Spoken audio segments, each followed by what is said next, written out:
We're here in beautiful Darien, Georgia, targeting some redfish and trout.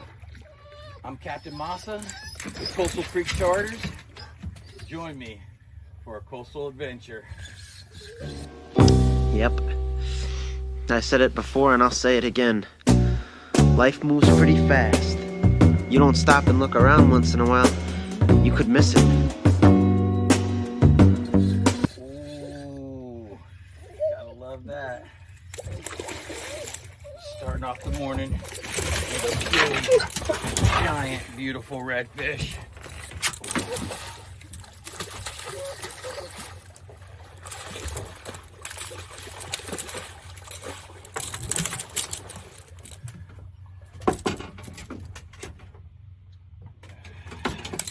Take a look at that.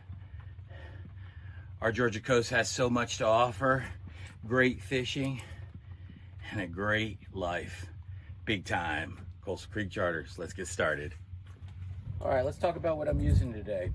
Typically in the winter time, we go a little deeper, but what I'm fishing on is a bank that's only gonna be about 3 or 4 foot. I'm just taking my iPilot and I'm trolling down this bank, hitting key spots. Where the grass comes out, where I know there's an oyster bar structure, something to hide these fish and ambush it, some prey that comes by. We just picking it apart, kind of like bass fishing. Just keep moving, picking it apart. Popping cork for the win. That's the Fair Hope Rattler. Man, you can go to the store and buy those box brands and they work, I'm not gonna lie. But I like to support a captain who built corks for himself and decided to sell them. They're great. They make a great noise. They cast a mile. They're big time. Let's see if we can't make one happen.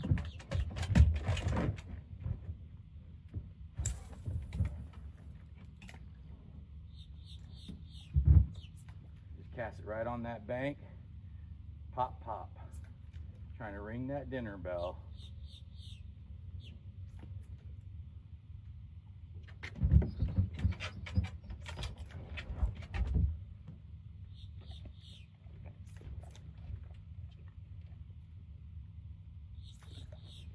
There he is right there. Right. Oh, that's a little nicer fish right there. Taking out some drag.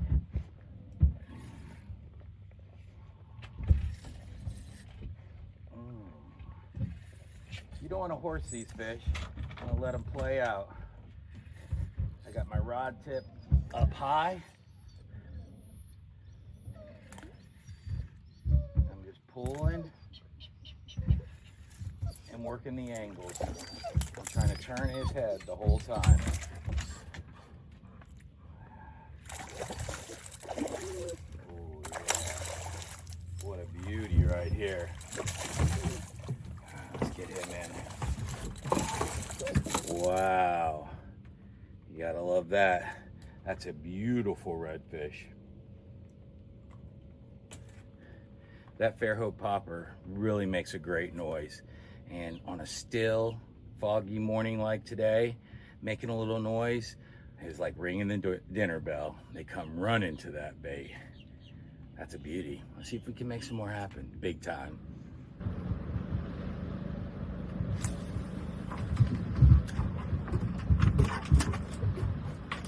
We're located in Darien, Georgia, not too far from Savannah and Brunswick. We're sandwiched right in between them. We have a great fishery here. The Doughboy Sound is our main sound, and then we've got tons of rivers and creeks that come off of it. And there's fish to be had everywhere. We're targeting redfish right now, but we'll take a try at some trout here in a little bit. That's the two main species that I love. I love a trout and I love a redfish. Redfish is my first love, that's for sure. But Darien itself is a historic town with so much rich history and culture that if you come for a fishing trip here, there's so much more to do than just fishing. We have great events like Blues on the Bluff, a great fireworks show every year. I got another fish. A great fireworks show every year. the blessing of the fleet. We have a beautiful, big fleet of shrimp boats. And every year we have a big festival and bless them. It's just a great event. You tie some local action with a fishing trip, and you've got a coastal adventure like no other. Oh man, what a dream.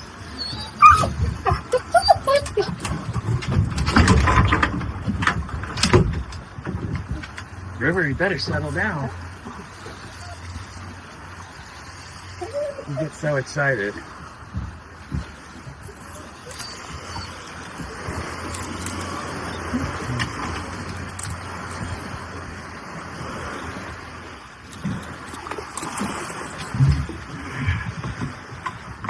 Let's get this guy in.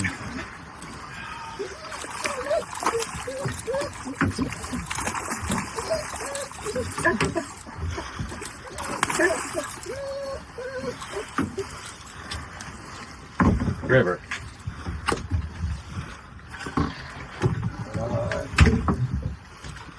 Struggle there. All right, all right. Another beauty. I just measured him up. He's 24, just a little bit over the slot. Man, what a great fight. These redfish are so powerful. That's what I love about them. Pull and drag. That's what I want to feel and hear. Big time. All right, we've got another redfish on this morning. That's number 3 or 4. Quick start on this foggy morning. Introduce you to River. That's my fishing buddy right there. All right, what a beautiful fish. Yeah. Oh, he inhaled that shrimp. Man, that's a gorgeous one. Let's keep going, big time. Another one right there. All right.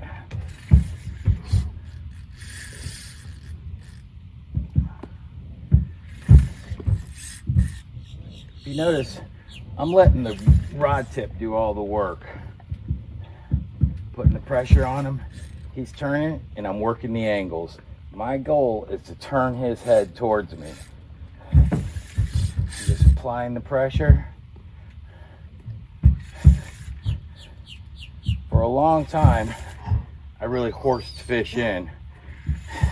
Had that bass fisherman's mentality. Get them into the boat quick. But boy, you're missing the enjoyment of a great fight.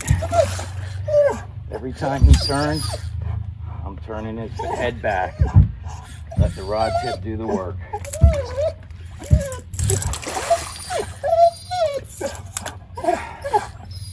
I tell all my clients, if it's hard to reel, you're not reeling down. It should always be so easy to reel down and then pull up. Pull up. You only need to gain a few feet. Oh man, that's a big old fish here. Over slot. All right. Didn't have my net ready, so just give me a second. Oh, fish right there. Ooh. Getting a little bigger. In Georgia, the slot limit is 14 to 23. I'm sure he's going to be over 23. Let's put him on the tape measure and see.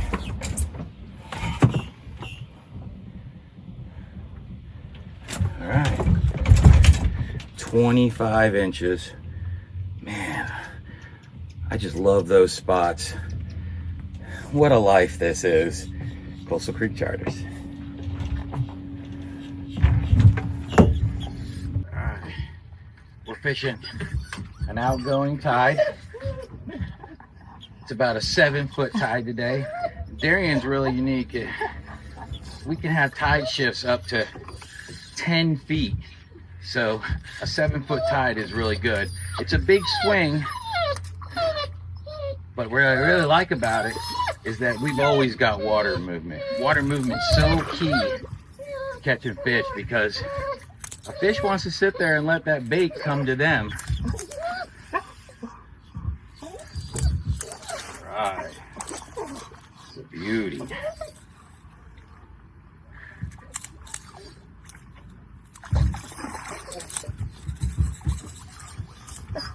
Play out, let them play out. I'd rather bring a fish to the boat a little played out than too fresh.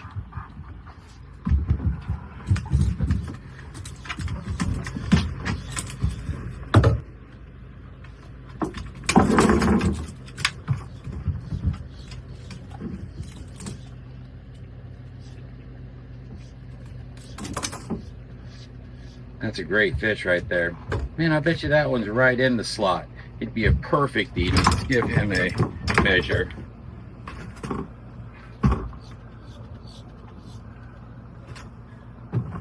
"23" right on the dot. You can't get better than that. Right in the slot. Look at that spot. Man, these fish are so fun to catch. And when it's hot like this in the wintertime, it's the perfect time to go. They're everywhere. Gotta love that, big time. Here's another great fish.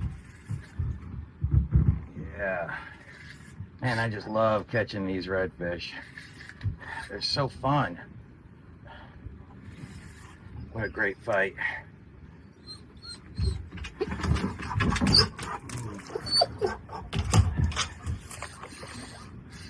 I'm glad I'm not keeping fish today. I'll be catching all these over slots, which is not a problem for me. I love catching an over slot redfish. Boy, River, settle down. Let's try netting this one a little lower.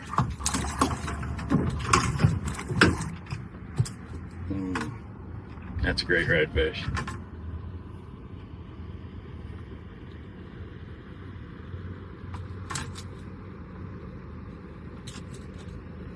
Wow. And he's a 23-incher. That's another keeper. All right. Let's just keep going. All right. Here's a little lesson in how I rig my shrimp. What I like to do is I like to pinch that tail off, hold them upside down. I take my jig head and I'm going to run it down, trying to get as much meat as I can, bend that tail around, and then out. Now, that shrimp is going to ride through the water just right. There's plenty of meat and plenty of area for that hook to hold on. They stay on a little better and they just pop through that water so good. Now, a lot of people ask me why I put a jig head with a popping cork.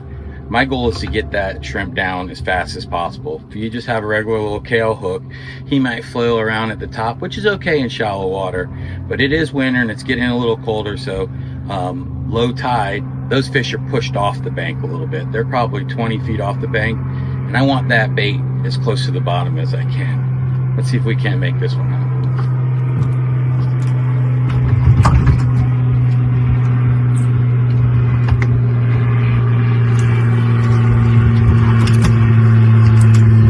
Cast it to the bank, and I'm gonna pull it off. Pop, pop, pop.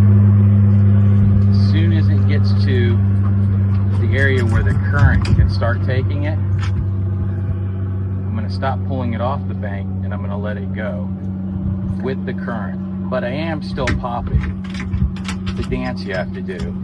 You have to pop without pulling it off the bank in that zone that you want it to be floating down in. So it's just pop, pop, pop. Let me show you an area that I think looks promising.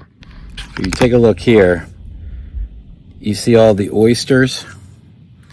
And then what I really like is any indent or cove that holds bait, holds redfish.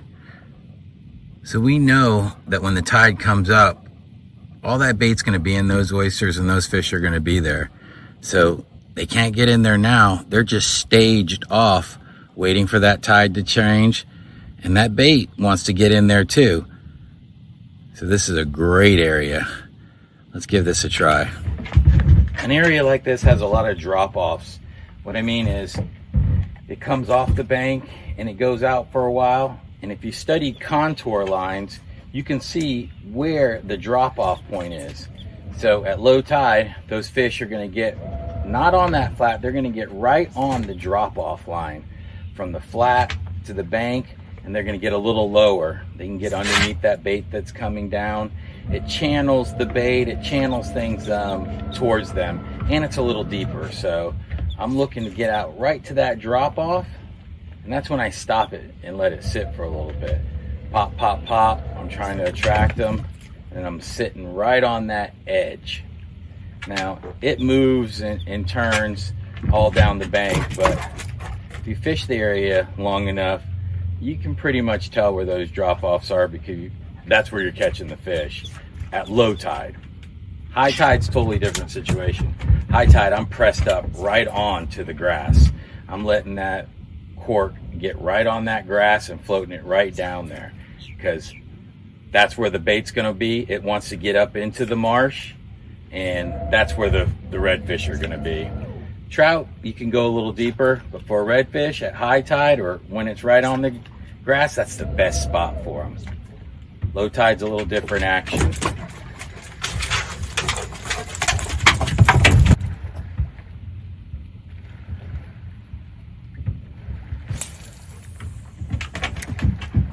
All right, let's see if we can catch one more redfish, and then we'll make a move.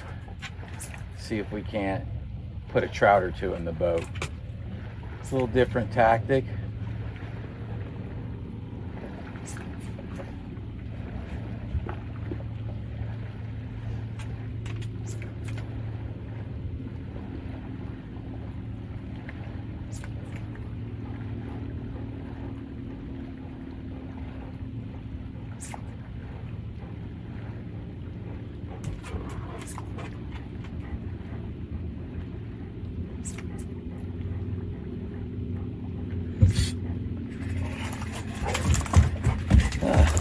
Just as I said that, we didn't have to move.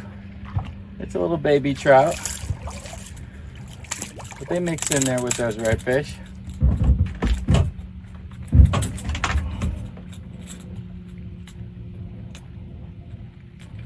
That was unscripted.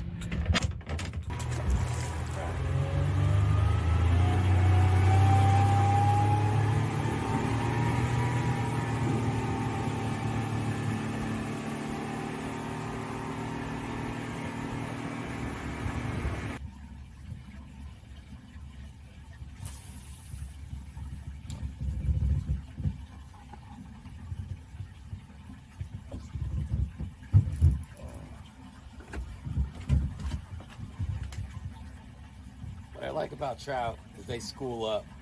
When you get in a school, you can catch 20, 30, which makes it really fun for the kids.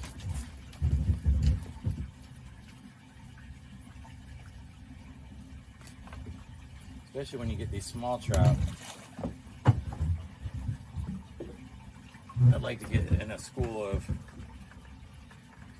18 inches. Now that'd be something. But I'm not complaining.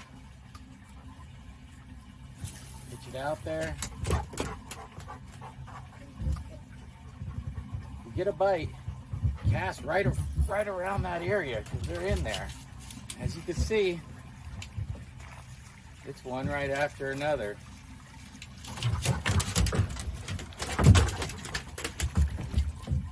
But they're small. There's a great debate. When you're in a group of small trout, is that all you're going to catch, or do you move on? Sometimes I've been in a school of small trout and that's all I caught. But every now and again, a big girl's in there. So sometimes you got to weed through those small ones. You'll get your keepers out of there. And I don't really mind it when they're biting one after another. It's just fun.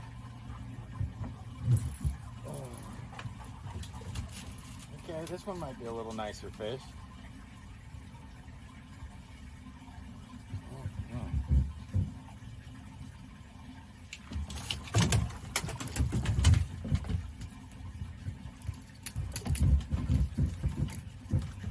little better.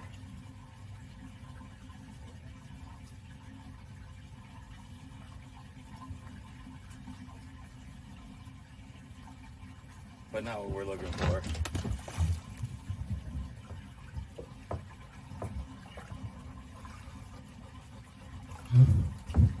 Let's try one more. And then we'll go to artificial. When you get into school, it's the perfect time to practice your artificial work. You know they're there. You can have a little confidence.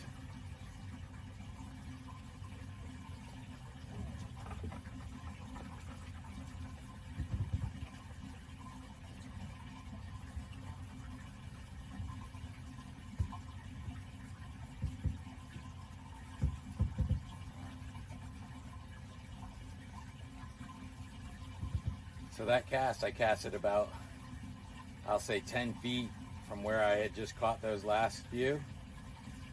And sure enough, as soon as I got to that spot, pulling it in, a hookup.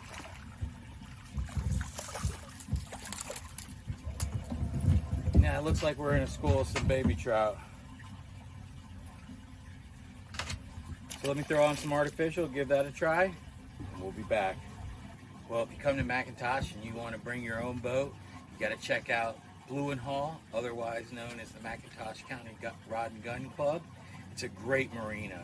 Meet Ashton Alford. He gets bait there, and he's their dock master, and he catches it fresh almost daily. So they got great bait, a boat lift that will save your trailer, overnight parking. Just a great place to explore the coast, have a great marina that's ready and outfitted for you to go out and have a coastal adventure.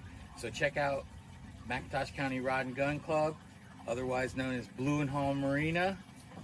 You won't regret it. It's a great place to fish out of. Let's see what we can make happen.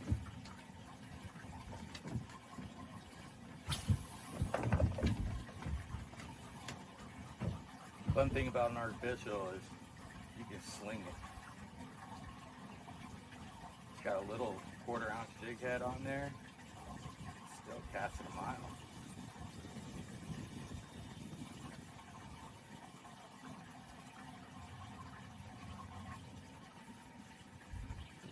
Little creek mouth coming out. Something that I'll always hit.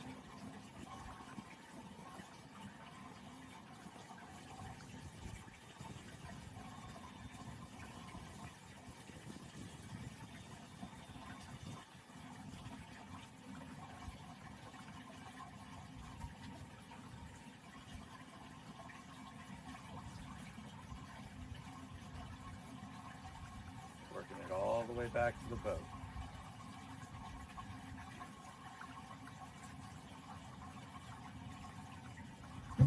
See? And that's the reason why. He wasn't 20 feet away from the boat. Alright.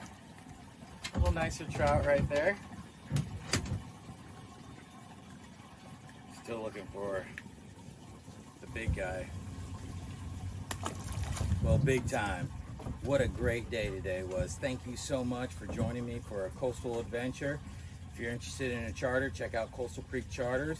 And if I'm not available, we've got some great guides out of McIntosh County Rod and Gun Club. We've got Billy Stafford, who runs Real Busy Shark Charters. We've got Mad Shark Charters. There's a few others that just look it up, and any one of those guys would be great to go out with, show you our beautiful coast, and take you on an adventure of a lifetime. You only live once. Don't waste their days not going. If you can make it happen, make it happen. It'll be worth it. Big time. Coastal Creek Charters. Thank you.